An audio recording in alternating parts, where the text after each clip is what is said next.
out, a clamber for safety, a fight for space as thousands dash for refuge. पिछले कुछ दिनों से Russia और यूक्रेन के बीच में जो कुछ भी चल रहा है वो खास करके यूक्रेन के लोगों के लिए काफ़ी ज़्यादा पेनफुल रहा है। Hi everyone, this is Chetna and you are watching Chetna speaks. तो पिछले 10 दिनों से रशिया और यूक्रेन के बीच में काफ़ी ज़्यादा इंटेंस सिचुएशन क्रिएट हो चुकी है।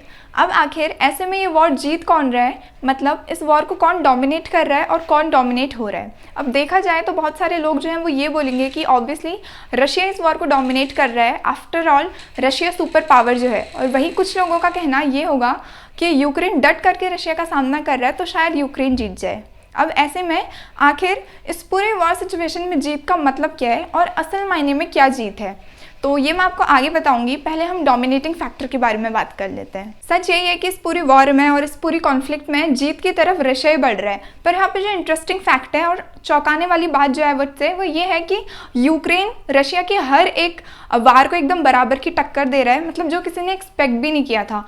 हम देख रहे थे न्यूज़ चैनल्स में जो बड़े बड़े रक्षा विशेषज्ञ हैं वो अपनी राय रख रहे थे, अपना मशवरा रख रहे थे और ये बोल रहे थे कि यूक्रेन को इन्वेट करना रशिया के लिए एकदम चुटकी बजाने वाला काम है और 1-2 दिन में ये वॉर कंप्लीट हो जाएगा, 1-2 दिन में ये वॉर फिनिश हो जाएगा और रशिया यूक्रेन को जस्ट 1-2 दिन में ही इन्वेट कर लेगा। लेकिन अनएक्सपेक्टेडली ये वॉर लास्ट 10 डेज से चल रहा है। अब रशिया का जो मेन एम है वो इन्वेजन ही है हालांकि, और वो 2 शहरों को इन्वेट कर भी चुका है। जी हाँ, खेरसन और मेलिटोपोल नाम के 2 शहर रशिया ऑलरेडी इन्वेट कर चुका है। अब जो रशिया का अगला टारगेट थी वो थी कैपिटल सिटी ऑफ यूक्रेन जिसे कीव कहते हैं, और खार्किव। खार्किव को हम बैकबोन ऑफ यूक्रेन भी कह सकते हैं क्योंकि वो भी वहाँ के मेजर शहरों में से एक है।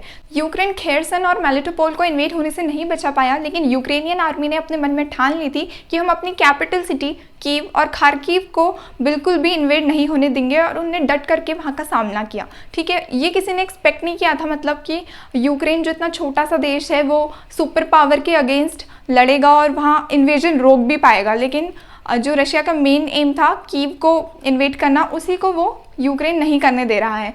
तो ये बहुत ही ज़्यादा बड़ी बात हो जाती है एक छोटे से देश के लिए, जैसे कि मैंने अभी कहा। आखिर इस पूरे वॉर में जीत है क्या, तो रशिया के पॉइंट ऑफ व्यू से देखें तो रशिया की जीत तभी होगी जब वो पूरे यूक्रेन को इन्वेट कर लेगा और यूक्रेन में एक पपेट रिजाइम सेटअप कर देगा। अब पपेट रिजाइम जो है आपको एक बहुत ही हैवी टर्म लग रहा होगा, लेकिन इसका ऐसा कुछ बड़ा मतलब है नहीं। पपेट रिजाइम का मतलब सिंपली ये होता है कठपुतली वाली सरकार चलाना। तो कठपुतली वाली सरकार से आप ऐसे समझिए जैसे यूक्रेन में एक ऐसा प्रेसिडेंट रख देना जो रशिया के नक्शे कदमों पर चले और रशिया के कहने पर काम करे। ठीक है, तो रशिया के लिए जीत ये होगी। अब यूक्रेन के पॉइंट ऑफ व्यू से देखें तो यूक्रेन के लिए जीत ये होगी कि वो अपना इन्वेजन होने से बचा सके।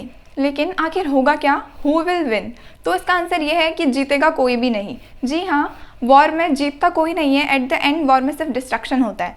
लेट सपोज यूक्रेन ये वॉर जीत भी जाता है, तो अगर यूक्रेन ये वॉर जीत भी गया तो क्या, तो फिर वो सिर्फ अपना अस्तित्व बचा पाएगा कि हाँ यूक्रेन नाम का भी एक देश था।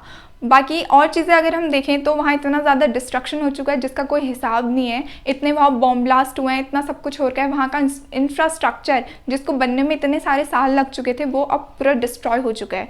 और वहाँ के लोगों की बात करें, लाइफस्टाइल की बात करें तो बहुत सारी फैमिलीज़ जो हैं वहाँ यूक्रेन को छोड़ के जा चुकी हैं, अपना पूरा ज़िंदगी भर की कमाई वो छोड़ के जा चुकी हैं। तो अब पूरे यूक्रेन को इवन ज़ीरो से स्टार्ट करना पड़ेगा। तो एट द एंड यूक्रेन में इस वॉर का आउटकम यही आया कि वहाँ इतना ज़्यादा डिस्ट्रक्शन हो चुका है। ठीक है,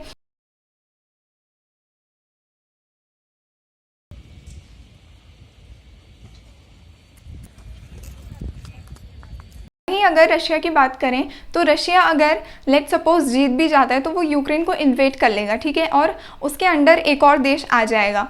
Financial sanctions. Western leaders have now frozen the assets of Russia's central bank, limiting the bank's ability to access international dollar reserves. EU, the US and other countries Russia को ये पूरा वॉर करने के बाद इतना ज़्यादा फाइनेंशियल लॉस हो रखा है जो रशिया ने भी एक्सपेक्ट नहीं किया था, क्योंकि वो तो वॉर को जस्ट 1-2 दिन में ख़त्म करना चाहता था। लेकिन वॉर अभी इतना लंबा खिंच चुका है और न जाने अभी कितना आगे जाएगा। तो रशिया को भी फाइनेंशियली बहुत ज़्यादा लॉस हुआ है। और एक रिपोर्ट के मुताबिक अगर हम देखें तो रशिया की इकोनॉमी अगले कुछ दिनों में 7% से श्रिंक करेगी।